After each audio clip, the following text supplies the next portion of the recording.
Hey there, and welcome to the Property Wealth Podcast. I'm so glad you're joining us today. Yeah, it's great to have you here. So, we're diving into something that can really change the game for anyone looking to invest in real estate. Creative financing, specifically.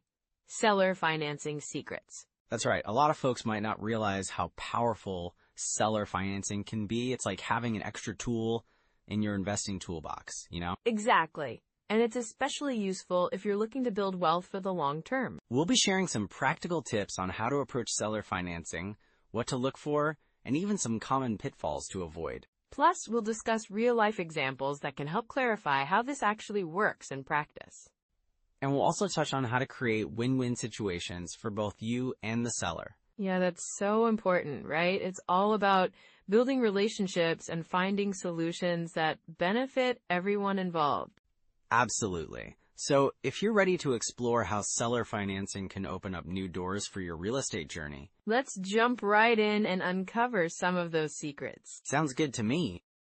You know, Sarah, when we talk about creative financing, especially seller financing, it's really important to highlight why it matters right now. For folks over 40, many are starting to think about retirement and how their investments will support them in those years. Absolutely, and with the current economic climate, I can see why there's a growing sense of urgency. The inflation rates, for instance, they can really impact what people can afford for their future, right? Exactly. I mean, if you're looking at traditional retirement savings, they might not keep pace with inflation. Real estate, especially through creative financing methods like seller financing, can provide a hedge against that. It's not just about buying a property. It's about creating a sustainable income stream that can support you later in life. Right, and I guess that's where seller financing shines. It opens up opportunities that might not be available through conventional loans, especially in today's market where interest rates are fluctuating. Yes. So think about it. Many sellers today are sitting on properties with significant equity, but may not want to deal with the hassle of selling traditionally. For instance, I had a client, let's call him Dave. He was looking to downsize, but didn't want to give up his cash flow from his rental property. That's interesting. What did he do? Well, he found a buyer who was willing to take over the mortgage payments directly to him instead of going through a bank. This way, Dave could continue to benefit from the cash flow while also transitioning into a more manageable property. It was a win-win situation. And that's the beauty of seller financing. It allows the seller to maintain some control, while the buyer gets access to property without going through traditional lending hurdles. Exactly. And for those over 40, this can be a game changer. Many are thinking about how to transfer wealth to their families. They want to create a legacy, right? Seller financing can help them do just that, allowing them to pass down assets without the complications of traditional sales. Oh, I love that. It's like keeping the family wealth intact, while also giving the next generation a foot up in the real estate market. Yes, and consider this. In a changing market where prices can be unpredictable, having that creative financing option can provide stability. For instance, I know another investor, let's call her Linda. She used seller financing to buy a property that was undervalued due to the owner's circumstances. What a smart move. For sure! Linda was able to negotiate terms that suited both her and the seller. She didn't have to compete with cash buyers, which is often a barrier for many investors today. Instead, she structured a deal that led to great returns over time. That's such a great example. And it really emphasizes how being over 40 can be a huge advantage. With that life experience, you can negotiate better, understand the market, and assess risks more effectively. Absolutely. And let's not forget the emotional aspect of financial security. Many people in that age group are not just looking for numbers. They want peace of mind. Knowing that you have a solid investment strategy can ease a lot of stress, especially as retirement approaches. Right? It's like building a safety net. Exactly. And creative financing allows for flexibility. If someone is worried about their retirement timeline, seller financing offers a way to secure a property that can generate income without the heavy lifting of traditional financing. And it can be less intimidating too. You're essentially working directly with the seller, which can build a relationship that's beneficial for both parties. Yes, and relationships in real estate are key. I mean, I always say, it's not just about the property, it's about the people involved. If you can establish trust with a seller, you can often negotiate better terms, which can lead to a more favorable outcome. That's so true. And it's not just about the money. It's about feeling confident in your choices. For many people over 40, they want to feel secure in their financial decisions. Definitely. And that emotional side is often overlooked. Many of my clients express concerns about leaving their families with not just wealth, but also a sense of security. Creative financing strategies like these can help facilitate that. I can see how that would resonate. And with the way the economy is shifting, having a strategy that adapts to those changes is crucial. Exactly.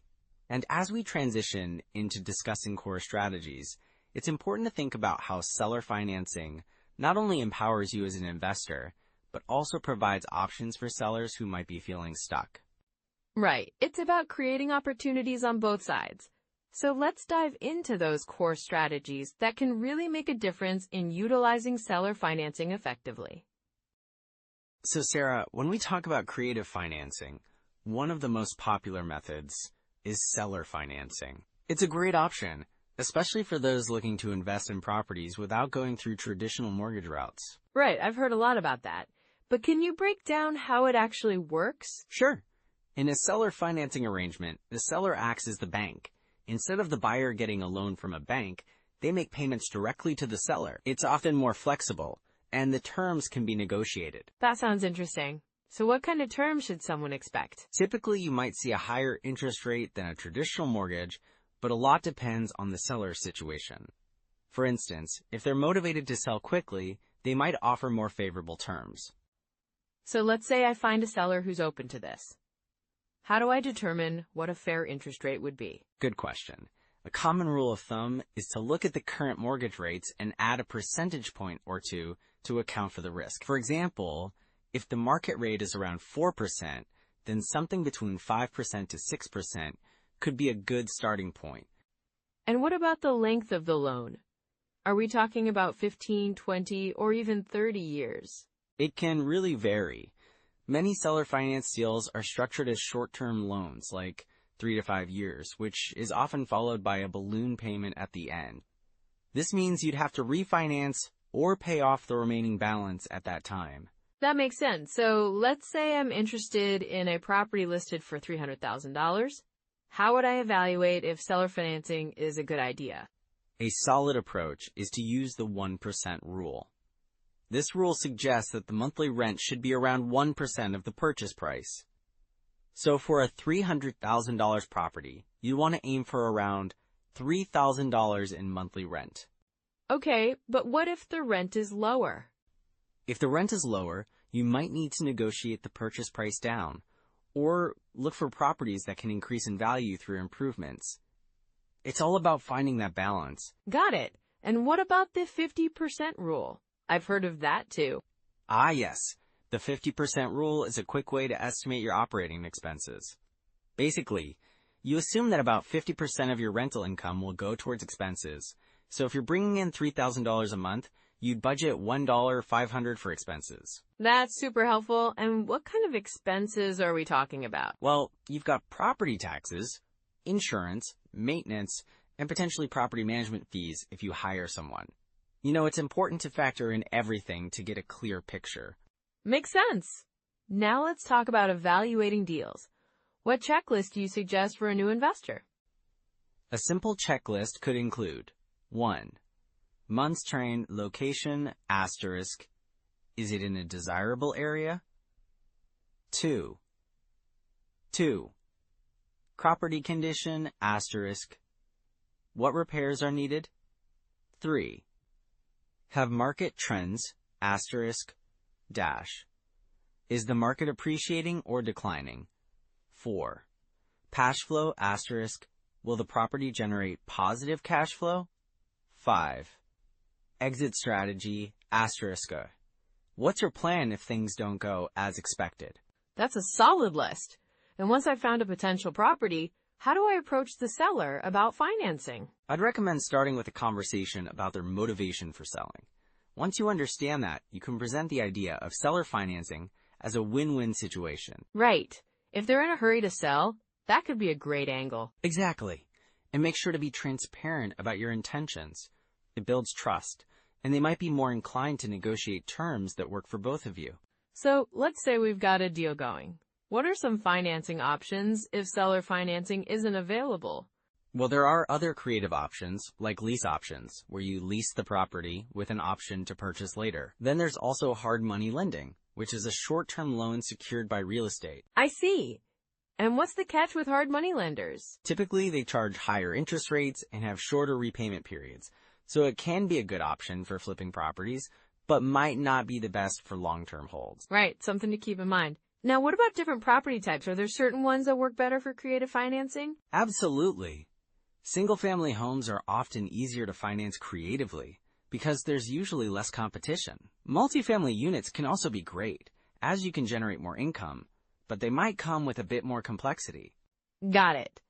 And speaking of complexity, what common pitfalls should investors watch out for when considering seller financing? One major pitfall is failing to do your due diligence. You really need to understand the property's condition and the local market. And I imagine not having a clear agreement with the seller could be problematic too? Definitely. Make sure everything is documented. You want to avoid any misunderstandings down the line. That's so true. And I guess it's easy to get caught up in the excitement of a deal, but taking a step back is crucial. Exactly. It's all about being informed and making decisions based on solid data rather than emotions. Great advice, Mike. Thanks for breaking all this down. So Sarah, as we dive into the common pitfalls with creative financing, one thing that really stands out is over-leveraging. Right, I can see how that could be a huge issue. What do you mean by over-leveraging? Well, it's when investors take on too much debt compared to their income or the value of their properties. You know, they see a property they think is a gold mine, but they stretch their finances too thin. Yeah, that sounds risky. What happens when that goes wrong? Oh, it can be a real mess. I remember a client of mine, let's call him Tom. He bought a duplex using seller financing, thinking he could easily rent out both units.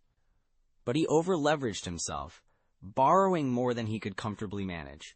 That's tough. Did he end up in a bad spot? Exactly. When one tenant moved out, he struggled to cover the mortgage.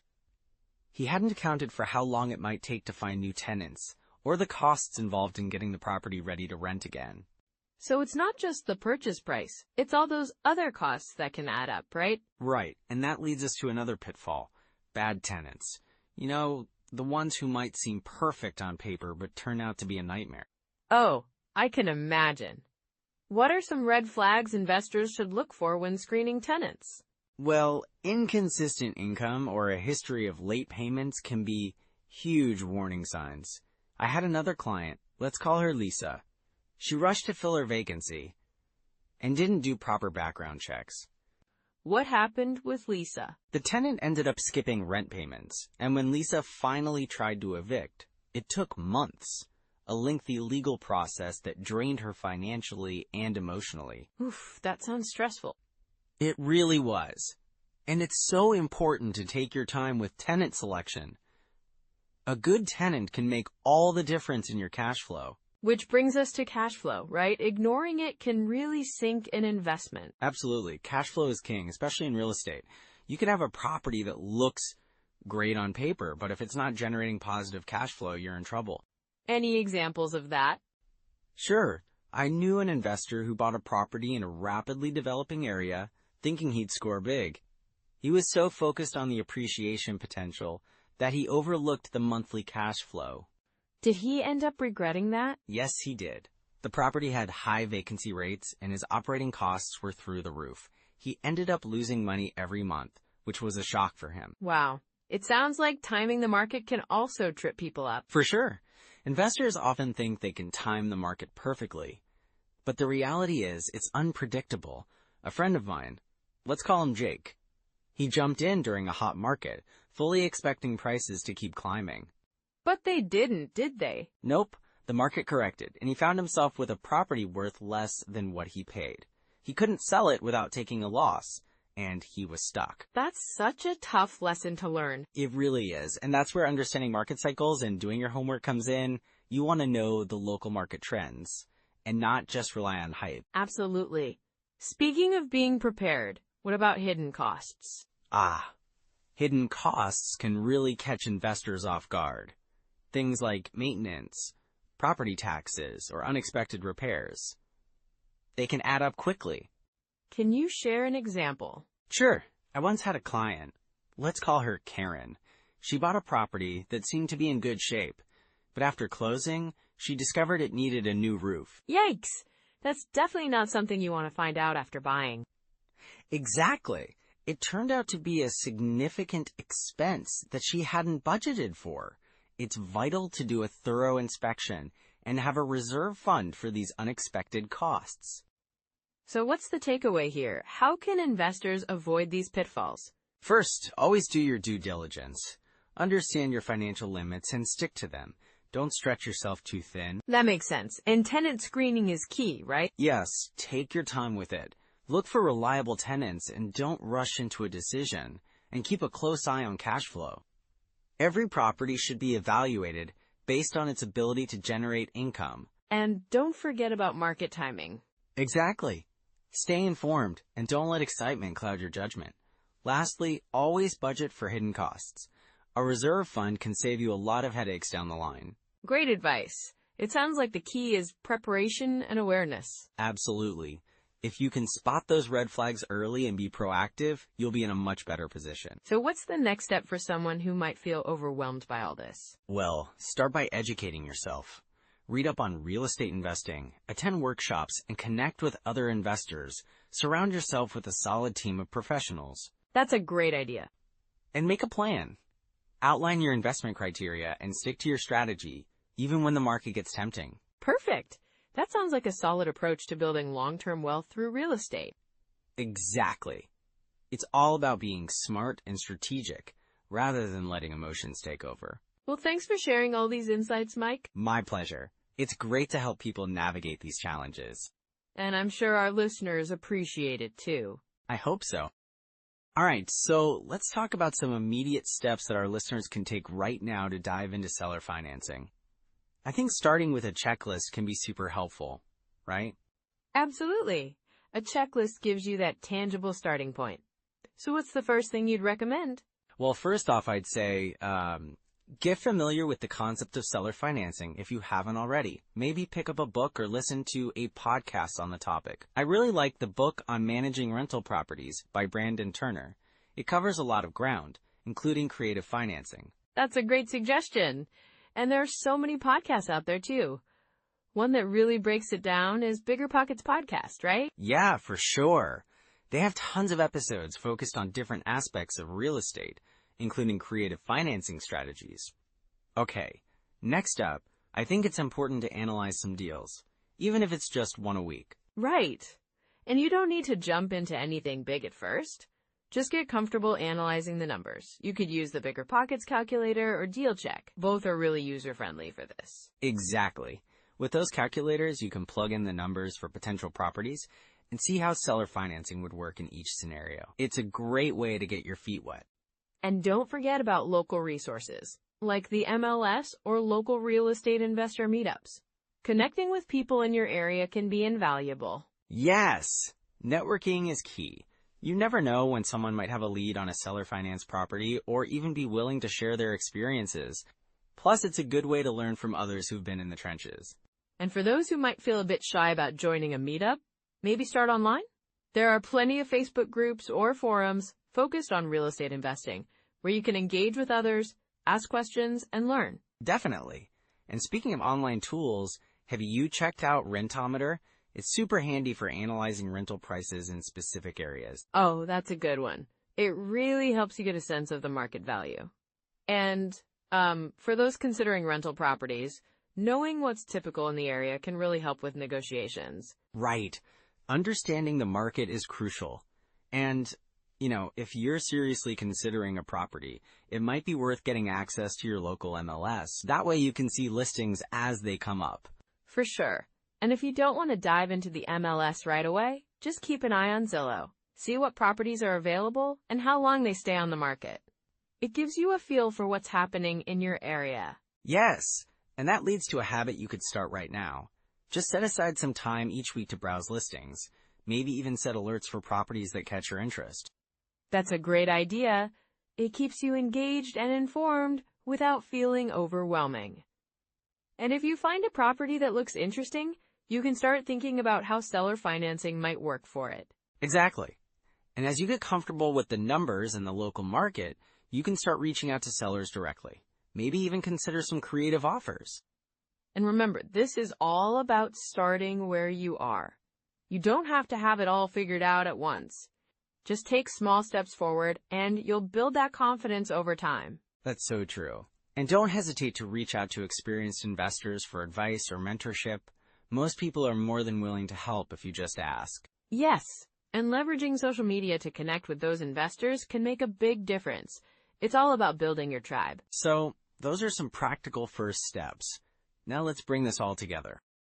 So, as we wrap up our discussion on creative financing and seller financing secrets, let's revisit some of the key takeaways. Absolutely. One of the biggest points is how seller financing can really open doors.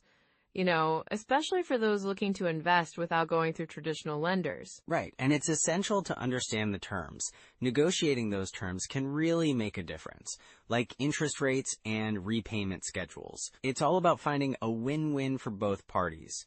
And then there's the importance of building relationships with sellers. It's not just about the deal, but about trust and communication. That can lead to better opportunities down the line. Exactly. Plus, leveraging creative financing options allows investors to get into properties they might not have been able to afford otherwise. It's a game changer, really. It's exciting to think about how these strategies can help someone over 40 build real wealth over time. It's never too late to start or to pivot your approach. Absolutely, Sarah. Real estate is a powerful tool, and with the right strategies, anyone can build a robust portfolio. So if you found this conversation helpful, consider liking, subscribing, and commenting below with your biggest takeaway or any questions you have. Yes, and don't forget to share this episode with someone you know who's looking to invest in property, especially if they're over 40. We want to help as many people as we can on their journey. And next time, we're diving into hard money loans, when and how to use them effectively. It'll be an eye-opener for anyone looking to leverage funds quickly. Definitely. We hope you join us for that one. Until then, stay curious, keep learning, and remember that your real estate journey can lead to lasting wealth. Take care, everyone. Bye for now.